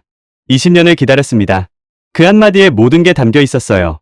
20년간 만년 2등이라는 소리를 들으면서 TSMC의 그늘에 가려져 있으면서 삼성 파운드리는 안 된다는 편견과 싸우면서 그 세월을 버텨온 사람의 무게가 그 한마디에 전부 실려 있었습니다. 20년이요. 네. 이 전화를 받으려고 20년을 기다린 겁니다. 전화를 끊고 저는 가만히 생각했어요. TSMC의 천의룡은 대만 신주 회의실에서 저한테 코수슴을 치면서 말했죠. 다른 데가 없죠? 그때 그 남자는 확신에 차 있었어요. 영원히 독점이 유지될 거라고. 아무도 자기들을 대체할 수 없다고. 하지만 삼성의 한도윤은 20년간 아무 말 없이 15조 원을 투자하고 기술을 쌓고 구글이라는 실제 고객으로 검증을 마치고 이 순간을 준비하고 있었어요. 말로 이기는 자와 결과로 이기는 자. 이 차이가 지금 벌어지고 있는 일의 본질이었습니다. 그 주 금요일, 프라빈 아로라에게서 연락이 왔어요.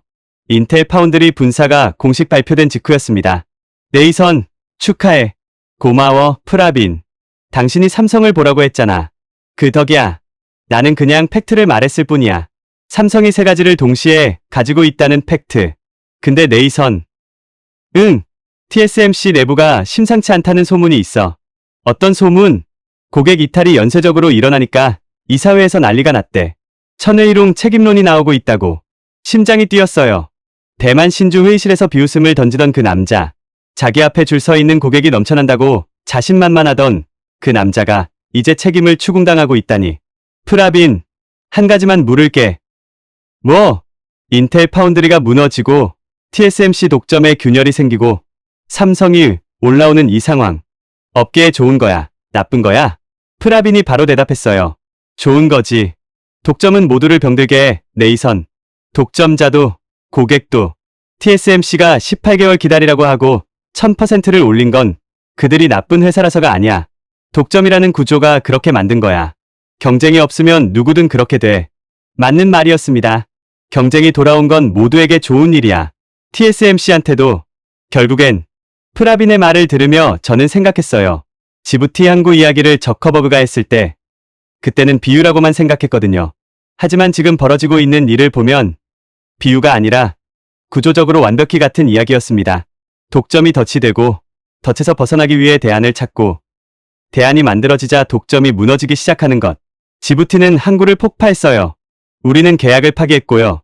방법은 다르지만 본질은 같았습니다. 족쇄를 끄는 겁니다. 그리고 그 족쇄를 끊을 수 있었던 건 10년간 15조 원을 묵묵히 투자한 사람들이 있었기 때문이었어요. TSMC 이사회에서 벌어진 일은 업계 역사에 남을 사건이었습니다. 소식은 프라빈을 통해 들려왔어요. TSMC 내부에 소스가 있는 친구였거든요. 네이선, 천의룡 잘렸어. 잘렸다고? 정확히는 강등이야. 글로벌 영업 수석부사장에서 고문으로. 사실상 퇴출이지. 저는 아무 말도 못했어요. 몇 주 전 대만 신주 회의실에서 저한테 코수슴을 치던 그 남자. 다른 데가 없죠? 라며 비웃던 그 남자. 30분도 안 만나주겠다며 시계부터 확인하던 그 남자가 자기 자리에서 쫓겨난 겁니다. 통쾌하냐고요? 솔직히 말하면 복잡했어요. 천의룡이라는 사람이 나쁜 사람이었을까요? 아마 아닐 겁니다. 30년간 TSMC에서 뼈를 가른 사람이에요. 그가 오만했던 건 독점이라는 구조가 오만하게 만든 거였어요. 경쟁이 없으니까 고객을 업신여겨도 됐던 거고 가격을 올려도 됐던 거고 기다리라고 해도 됐던 겁니다. 프라빈 말이 맞았어요. 독점이 사람을 병들게 하는 거지. 그 사람이 원래 그런 게 아니에요. 하지만 결과는 냉혹했습니다. TSMC 이사회 회의록의 핵심 내용이 업계에 흘러나왔어요. 주요 고객 이탈에 대한 책임 추궁이었습니다. 메타 이탈 후 AMD 접촉, 마이크로소프트 이탈 조짐, 구글 삼성 파트너십 공식화, 애플 다변화 검토. 이 모든 사태의 근본 원인은 고객 관리 실패에 있다. 천의룡의 강등은 그렇게 결정됐어요. 그리고 그 다음에 벌어진 일은 제가 반도체 업계에서 20년을 살면서 한 번도 본 적 없는 일이었습니다. TSMC가 단가를 내렸어요. 스스로요. 고객이 요구하기도 전에. 먼저 업계 30년 역사에서 처음 있는 일이었습니다. TSMC가 먼저 단가를 낮춘 적은 단 한 번도 없었거든요. 항상 올리기만 했지 내린 적이 없었어요. 그런 회사가 알아서 가격을 내린 겁니다. 동시에 대기 기간도 단축했어요. 18개월이라고 했던 것을 12개월로, 다시 9개월로, 그리고 신규 고객 전담 라인을 별도로 편성했다는 발표까지 나왔어요. 에밀리 첸이 그 뉴스를 보면서 말했습니다. 경쟁이 하루 만에 이루어낸 것을 협상은 10년간 해내지 못한 거예요. 정확한 말이었어요. 메타가 10년간 TSMC의 단가를 깎아달라고, 납기를 줄여달라고 아무리 사정해도 꿈쩍 안 하던 TSMC가 삼성이라는 대안이 나타나자 스스로 움직인 겁니다. 독점이 깨지면 이런 일이 벌어집니다. 고객한테 비웃음을 던지던 회사가 고객이 떠날 수 있다는 걸 알게 되는 순간 태도가 바뀌는 거예요. 그즈음 천의룡한테서 연락이 왔습니다. 예상 못한 전화였어요. 강등된 직후에 저한테 전화를 하다니 안 받을까 잠깐 고민했지만 받았습니다. 콜드웰. 목소리가 완전히 달라져 있었어요. 신주 회의실에서의 그 오만함은 흔적도 없었습니다. 우리도 조건을 조정할 수 있어. 단가도, 납기도, 메타한테 특별 라인을 배정할 수도 있고. 천 부사장님, 아니, 고문님. 제가 불러본 적 없는 호칭이었어요. 그가 잠깐 침묵했습니다. 그때 제가 대만에 갔을 때 말씀하셨죠. 다른 데가 없다고. 이제는 있습니다. 선택지가 생겼어요. 그래서 돌아오겠다는 거야. 안 돌아오겠다는 거야. 돌아가는 게 아닙니다. 이제부터는 선택하는 겁니다. TSMC도 선택지고 삼성도 선택지예요. 독점이 아니라 경쟁. 우리에게도 당신들에게도 더 나은 구조입니다. 천의룡이 한숨을 쉬었어요. 길고 무거운 한숨이었습니다. 콜드웰. 하나만 묻겠어. 뭡니까? 삼성이 정말 그렇게 좋아? 그 질문에 저는 잠깐 고민했어요. 그리고 솔직하게 답했습니다. TSMC의 기술력은 여전히 세계 최고입니다. 그건 부정하지 않아요. 하지만 삼성한테는 TSMC가 절대 갖지 못하는 게 있습니다. 뭔데? 파운드리와 HBM과 패키징을 한 곳에서 하는 능력, 그리고 10년을 묵묵히 준비한 끈기. TSMC가 고객을 비웃고 있을 때 삼성은 15조 원을 쏟으면서 이 순간을 기다리고 있었어요. 전화가 끊겼습니다. 천의룡이 먼저 끊었어요. 뭐라고 더 말하려다가 그만둔 것 같았습니다. 전화를 내려놓고 저는 한도윤 전무에게 연락했어요. 한 전무님, TSMC가 움직이기 시작했습니다. 단가 인하, 납기 단축. 그리고 천의룡이 강등됐습니다. 들었습니다. 어떻게 생각하세요? 당연한 수순이죠.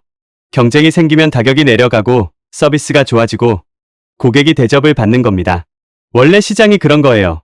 독점이 비정상이었던 거지. 한 전무님께는 좋은 일 아닙니까? TSMC가 약해지는 건. 잠깐 침묵이 흐른 뒤 한도윤 전무가 말했어요. 콜드웰 씨, 저는 TSMC가 약해지길 바라지 않아요. 의외의 대답이었습니다. TSMC가 강한 건 좋은 겁니다. 강한 경쟁자가 있어야 우리도 더 강해지니까. 저는 TSMC가 무너지길 원하는 게 아니라 우리가 인정받기를 원하는 겁니다. 20년간 2등이라는 소리를 들어왔잖아요. 이제는 선택지가 되고 싶은 거예요. 유일한 선택이 아니라 선택할 수 있는 선택지. 그게 건강한 경쟁이잖아요. 그 말을 듣는 순간 저는 깨달았어요. 이 사람이 왜 20년을 버텼는지. 이 사람의 싸움은 TSMC를 이기는 게 아니었어요. 인정받는 거였어요. 실력으로, 결과로, 그리고 한 가지 더. 한도윤 전무가 덧붙였어요. 이건 제가 해낸 게 아닙니다. 무슨 말씀이세요? 15조 원을 투자한 건 경영진의 결정이지만 그 기술을 만든 건 우리 엔지니어 3만 명입니다. 10년 넘게 매일 클린룸에 들어가서 나노 단위의 오차와 싸우면서 결과가 안 나와도 포기하지 않고 매달린 사람들이에요. 이 사람들이 없었으면 오늘 이 전화를 받을 수 없었을 겁니다. 엔지니어 3만 명. 그 숫자를 듣는 순간 평택 캠퍼스 구내 식당에서 본 풍경이 떠올랐어요. 방진복을 반쯤 벗은 채로 김치찌개를 후루룩 먹고 다시 클린룸으로 돌아가던 사람들. 그들이 밤을 새우며 만들어낸 기술이 지금 세계 반도체 지도를 바꾸고 있는 거였습니다. 전화를 끊고 저는 창밖을 바라봤어요. 멜로파크의 저녁 하늘이 붉게 물들고 있었습니다. 그리고 3개월 후 세계 반도체 업계에서 전무후무한 일이 벌어졌습니다. 평택 캠퍼스가 달라져 있었어요. 3개월 전에 왔을 때는 저 혼자였습니다. 한도윤 전무와 류재하 소장만 저를 맞이했죠. 하지만 이번에는 달랐어요. 삼성전자 글로벌 파운드리 고객 컨퍼런스, 평택 캠퍼스 대강당에 세계 각국 빅테크 임원 200여 명이 모여 있었습니다. 메타, 구글, AMD, 마이크로소프트. 로고만 봐도 시가총액 합계가 수천조 원이 넘는 회사들이었어요. 그 사람들이 전부 한국 평택에 와 있었습니다. 강당에 들어서는 순간 첫 번째로 눈에 들어온 건 무대 위 대형 스크린이었어요. 거기에 이렇게 적혀 있었습니다. 원팹, 원솔루션, 파운드리, HBM, 어드밴스드 패키징, 하나의 캠퍼스에서 하나의 솔루션으로 삼성 턴키 시스템의 핵심을 한 줄로 압축한 문구였죠. 한도윤 전무가 무대에 올랐습니다. 3개월 전 저를 공항에서 마중 나왔을 때와 똑같은 차분한 모습이었어요. 200명의 글로벌 임원 앞에서도 전혀 긴장하지 않는 것 같았습니다. 오시느라 수고 많으셨습니다. 그가 마이크를 잡고 말했어요. 10년 전 이 자리는 빈 땅이었습니다. 논밭이었죠. 스크린에 10년 전 평택 부지 사진이 떴어요. 정말 그냥 논밭이었습니다. 허허벌판. 당시 많은 사람들이 물었습니다. 여기에 뭘 짓겠다는 거냐고. 시장도 없고 수요도 불확실한데 수십조 원을 이 빈 땅에 붓겠다고? 미친 짓 아니냐고. 강당이 조용했어요. 맞습니다. 어쩌면 미친 짓이었을 수도 있어요. 한도윤 전무가 잠깐 웃었어요. 하지만 우리는 믿었습니다. 언젠가 이 기술이 필요한 날이 온다고. 그리고 그날이 왔을 때 준비된 자가 되어야 한다고. 스크린이 바뀌었어요. 현재 평택 캠퍼스의 항공사진이 떴습니다. 거대한 팹들이 줄지어 서 있고 그 사이로 도로와 인프라가 촘촘하게 깔려 있었어요. 10년 전 허허벌판과는 전혀 다른 풍경이었습니다. 오늘 이곳은 세계 AI의 심장입니다. 박수가 터져나왔어요. 200명의 빅테크 임원들이 기립 박수를 쳤습니다. 그리고 이 행사의 하이라이트가 시작됐어요. 메타 에이직 첫 번째 양산 라인 가동 세리머니. 무대 한쪽에 대형 스크린이 설치돼 있었고 거기에 저커버그의 얼굴이 떴습니다. 화상으로 연결된 거였어요. 한도훈 전무님, 오늘을 위해 얼마나 오래 준비하셨습니까? 저커버그가 물었어요. 10년입니다. 10년.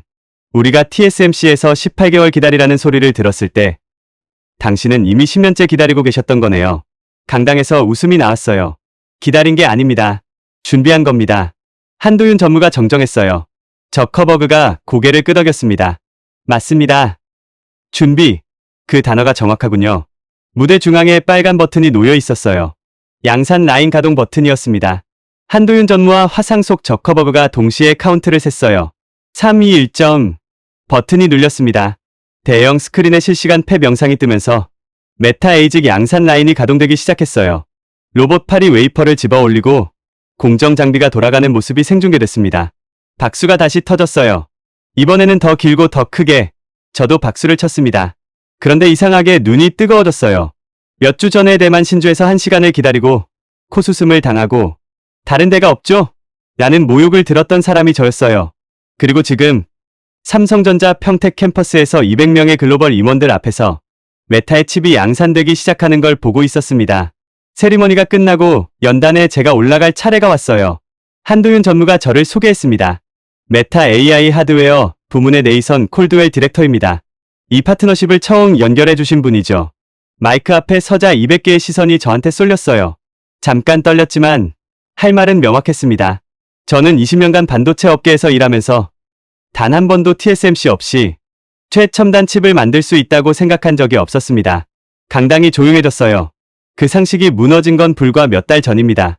TSMC 회의실에서 18개월 기다리라는 소리를 듣고 인텔이 20조 원을 날린 현장을 눈으로 확인하고 미국 국방부가 대만 해협을 최고 수준의 위협이라고 경고하는 보고서를 읽었을 때 저는 처음으로 두려워졌습니다.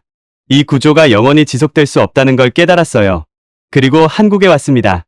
이 평택 캠퍼스에 서서 파운드리와 HBM과 패키징을 한 지붕 아래에서 하는 걸 직접 봤습니다.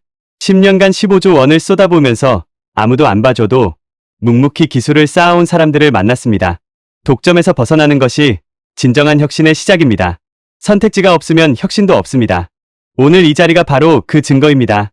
박수가 쏟아졌어요. 연단에서 내려오자 류재아 소장이 기다리고 있었습니다. 그의 손에 작은 케이스가 들려 있었어요. 콜드웰 씨, 이거 드리고 싶었습니다. 케이스를 열자 HBM사 웨이퍼 조각이 들어 있었어요. 투명한 아크릴에 박혀있는 손톱 크기의 반도체 조각이었습니다. 이게 10년의 결실입니다. 유재하 소장이 말했어요. 그의 눈이 촉촉해져 있었습니다. 15조 원과 3만 명의 밤이 이 안에 들어 있어요.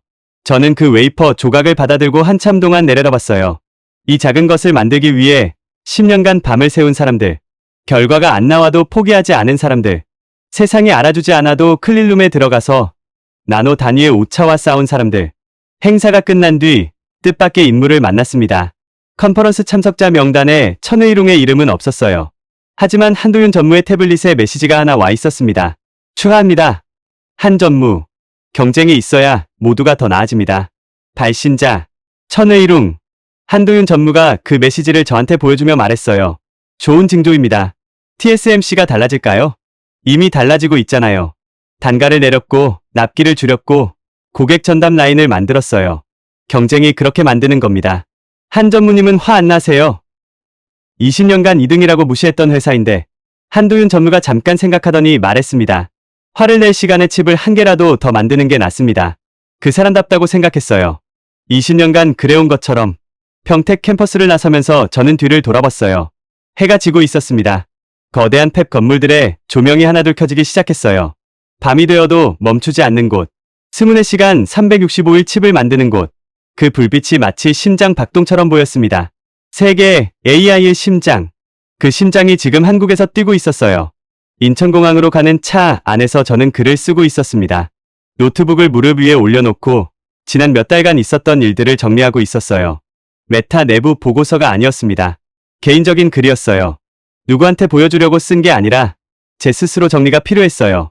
제 안에서 무너진 것들, 새로 세워진 것들을 기록해두고 싶었습니다. 제목은 이랬어요.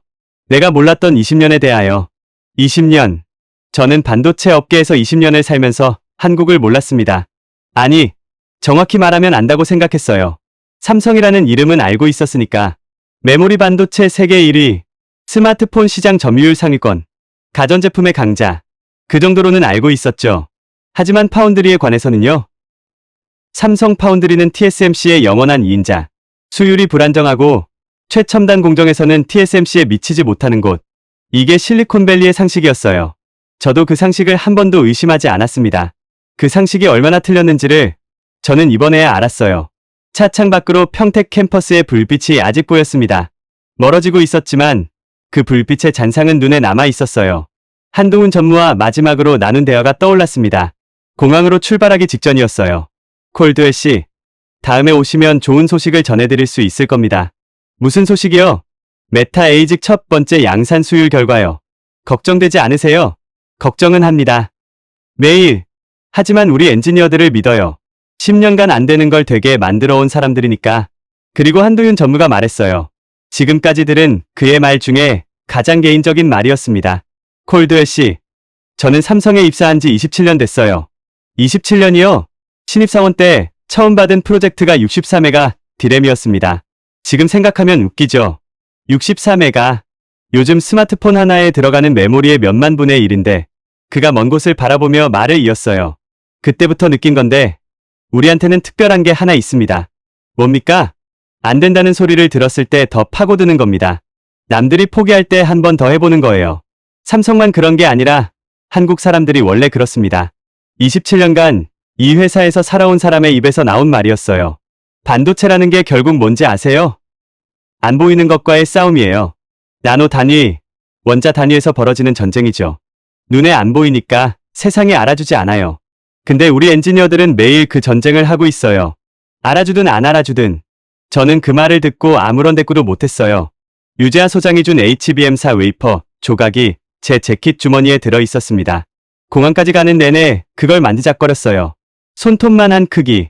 이 안에 초당 1.2TB의 데이터를 쏟아부을 수 있는 기술이 들어 있었습니다. 15조 원과 3만 명의 밤이 농축된 물건. 비행기에 탑승하고 자리에 앉았어요. 창가석이었습니다. 이륙하면서 한반도가 점점 작아져 갔어요. 서울의 불빛, 그리고 남쪽으로 평택 캠퍼스의 빛, 군집이 보였습니다. 그 불빛을 바라보면서 노트북을 다시 열었어요. 글을 이어 썼습니다. 한국 사람들에게는 특별한 게 있다. 남들이 포기할 때 더 파고드는 끈기.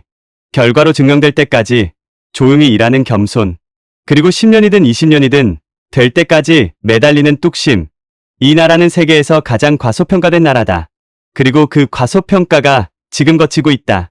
착륙 후 핸드폰을 켜자 메시지가 쌓여 있었어요. 첫 번째는 에밀리 첸이었습니다. 콜드웰 씨, 뉴스 보셨어요? AMD가 삼성 파운드리 계약을 공식 발표했어요. 두 번째는 프라빈이었어요. 네이선, 애플이 대만 외 다변화 검토를 공식 확인했어. AP 통신 단독이야. 세 번째는 한도윤 전무였습니다. 콜드웰 씨, 좋은 소식입니다. 메타 에이직 첫 번째 양산 수율이 나왔습니다. 심장이 쿵했어요. 떨리는 손으로 답장을 쳤습니다. 결과가 어떻습니까? 예상을 20% 초과했습니다. 저는 공항 로비 한가운데에서 멈춰 섰어요. 사람들이 양옆으로 지나가고 있었지만 아무것도 안 보였습니다. 예상을 20% 초과. 그 숫자가 의미하는 건 명확했어요. 삼성 파운드리가 메타의 에이직을 찍어낼 수 있다는 것. 그것도 기대 이상의 품질로. TSMC 없이도 된다는 것. 20년간의 편견이 틀렸다는 것. 한도윤 전무의 메시지에 한 줄이 더 있었어요. 3만 명이 해냈습니다. 저는 그 메시지를 한참 들여다봤습니다. 그리고 재킷 주머니에서 HBM4 웨이퍼 조각을 꺼내 손바닥 위에 올려놓았어요. 이 작은 조각이 세계를 바꾸고 있었습니다. 반도체 패권의 지도가 다시 그려지고 있었어요. TSMC라는 하나의 성벽에 기대고 있던 전 세계의 빅테크들이 이제 두 번째 길을 갖게 된 겁니다. 그리고 그 두 번째 길을 만든 건 화려한 프레젠테이션도 정치적 로비도 천문학적 마케팅 비용도 아니었어요. 10년간 아무도 안 봐줘도 클린룸에 들어간 사람들이었습니다. 밤을 새워도 수율이 안 나와서 머리를 쥐어뜯다가 다음날 아침 다시 방진복을 입고 들어간 사람들. 삼성 파운드리는 안 된다는 소리를 들으면서도 그래도 한 번 더 해보자고 서로를 다독인 사람들. 그 사람들이 만든 겁니다. 이 모든 걸 비행기 안에서 쓰던 글의 마지막 문장을 완성했어요. 세계에서 가장 과소평가된 나라가 세계에서 가장 중요한 나라가 되고 있었다. 그리고 그 변화는 아무도 모르는 사이에 조용히 묵묵히 진행되고 있었다. 10년간 15조 원, 3만 명.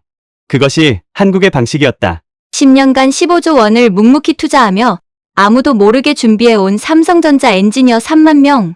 세상이 만년 2등이라 부를 때 이 나라의 엔지니어들은 클린룸에서 나노 단위의 전쟁을 하고 있었습니다. 수율이 안 나와도 다음 날 아침 다시 방진복을 입었고 결과가 보이지 않아도 포기하지 않았습니다.